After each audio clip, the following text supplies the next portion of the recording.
Haleluya, puji Tuhan, selamat pagi dan salam sejahtera di dalam kasih Tuhan kita Yesus Kristus.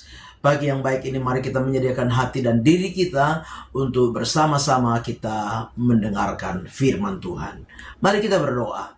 Bapa di dalam surga, Bapa di dalam nama Tuhan kami Yesus Kristus, pagi yang baik ini kami mau mendengarkan firman-Mu, mendasari seluruh aktivitas kami di sepanjang hari ini. Kami mau bersama-sama menyediakan hati dan diri kami. Kami mengucap syukur dalam nama Tuhan kami Yesus Kristus kami berdoa. Haleluya. Amin. Puji Tuhan. Pagi hari ini tema firman Tuhan yang ingin saya sampaikan kepada kita sekalian, yaitu hidup dalam pengharapan. Sekali lagi, tema firman Tuhan hidup di dalam pengharapan. Kita perhatikan firman Tuhan di dalam Ibrani pasal 6 ayat yang ke-19. Ibrani 6 ayat 19. Pengharapan itu adalah sauh yang kuat dan aman bagi jiwa kita yang telah dilabuhkan sampai ke belakang tabir. Puji Tuhan. Bapak Ibu jemaat yang kekasih, kehidupan orang percaya, kehidupan orang Kristen, kehidupan saudara dan saya di dalam pengiringan dan pelayanan kita dianalogikan seperti seorang yang sedang mengadakan satu pelayaran.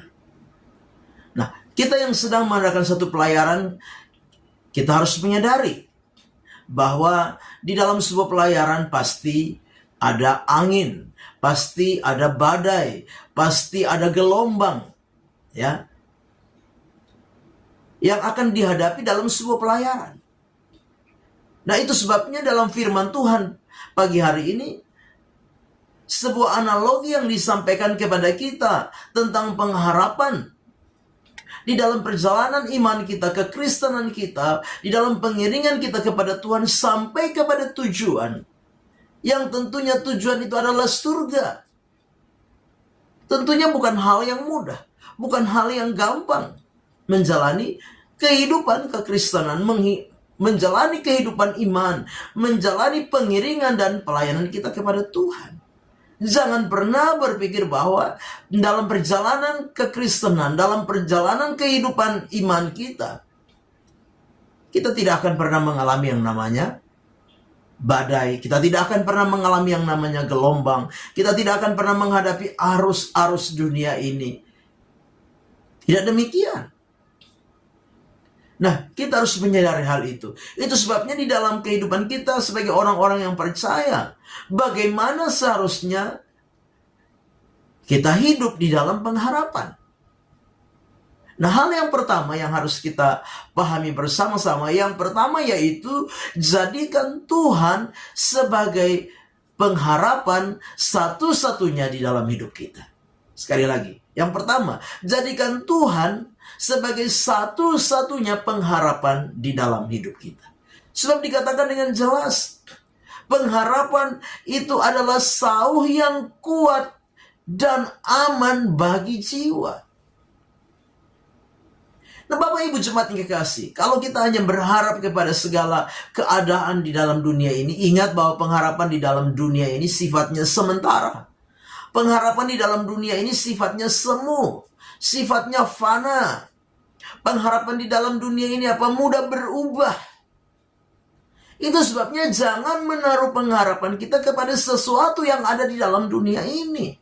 Apalagi kita menaruh pengharapan kepada diri kita, merasa diri kita kuat, merasa diri kita hebat. Jangan.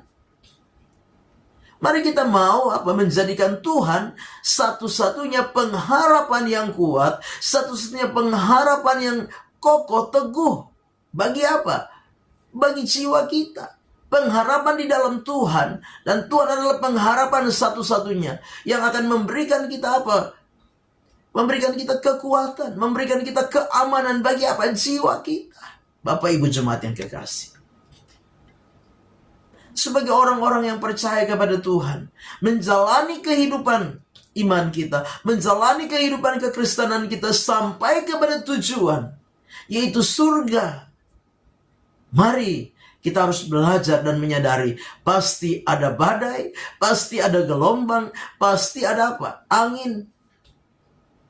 Ada arus-arus dunia ini yang akan kita hadapi di dalam perjalanan iman kita. Tujuannya untuk apa? Menggagalkan perjalanan kehidupan iman kita di dalam Tuhan.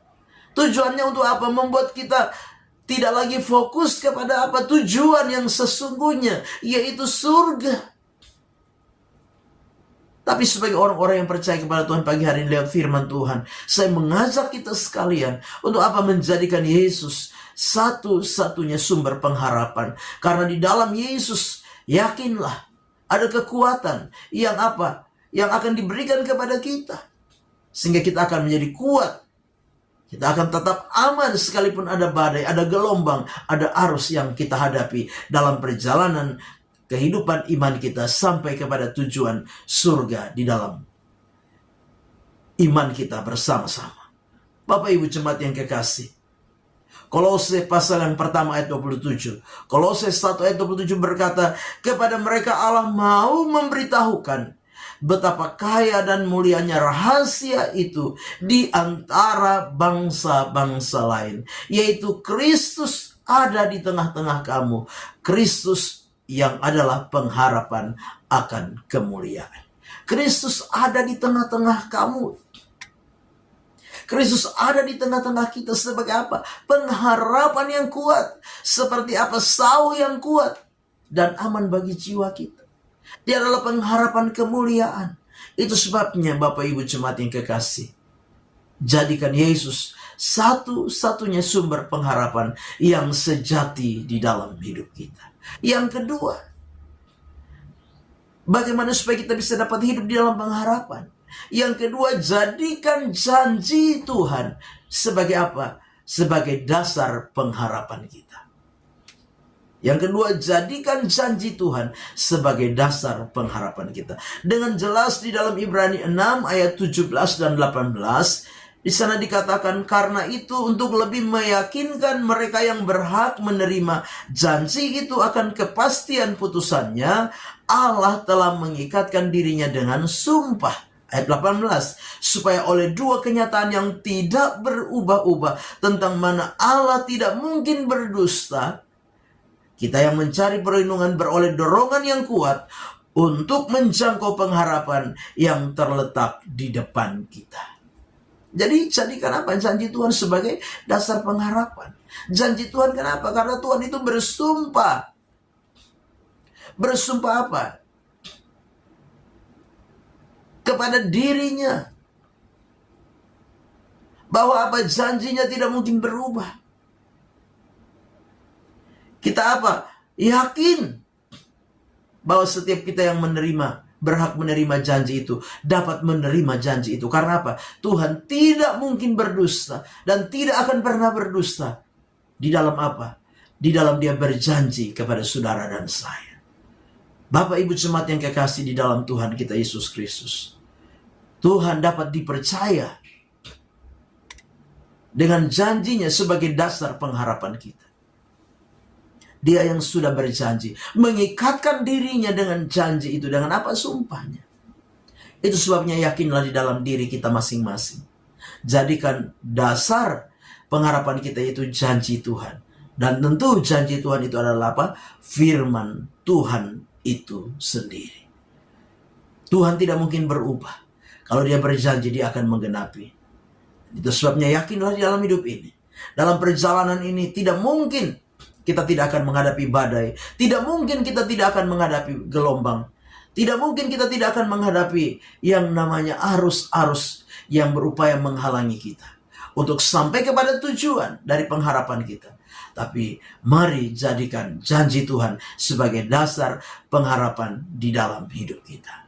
Amin. Mari kita berdoa. Bapa di dalam surga, terima kasih. Firman-Mu sudah kami dengar, biarlah firman itu jadi rema dan berkat di dalam hidup kami. Sepanjang hari ini kami serahkan seluruh hidup kami, roh, jiwa, dan tubuh kami dalam tangan pimpinan Tuhan. Kami mau melangkah bersama Tuhan di hari baru ini. Dalam nama Tuhan kami Yesus Kristus kami berdoa. Haleluya. Amin. Selamat pagi, Tuhan Yesus memberkati.